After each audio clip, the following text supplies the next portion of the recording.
बिस्मिल्लाहिर्रहमानिर्रहीम, अस्सलामु अलैकुम। आप देख रहे हैं नेशनल न्यूज़ और मैं हूं सुबान कुरैशी। नारोवाल से नुमाइंदा मोहम्मद फारूक की रिपोर्ट के मुताबिक मोहल्ला इस्लामपुरा गली खजूरवली की समाजी शख्सियत और सब्जी मंडी के आड़ती तारिक वहीद अल मारूफ लाडो ने रमज़ानुल मुबारक आखिरी अशरा में लैलतुल कदर की बरकत और रहमतों के नज़ूल और ईद मुबारक की खुशी में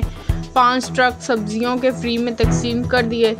गली खजूरवली में अपनी रिहाइशगाह के सामने बिला तफरीक अमीर गरीब 5 किलो सब्जी के पैकेट जिसमें आलू, प्याज, गाजर, खीरे, गोभी, बैंगन और दीगर मुख्तलिफ सब्जियों के 5 ट्रक फ्री में तकसीम करते हुए लाडो ने कहा, मेरा बुनियादी मकसद अल्लाह की खुशनुदी और कुर्बत हासिल करना है। हमें रमज़ान मुबारक और ईद की खुशियों में अपने इर्द गिर्द के लोगों को ज़रूर शामिल करना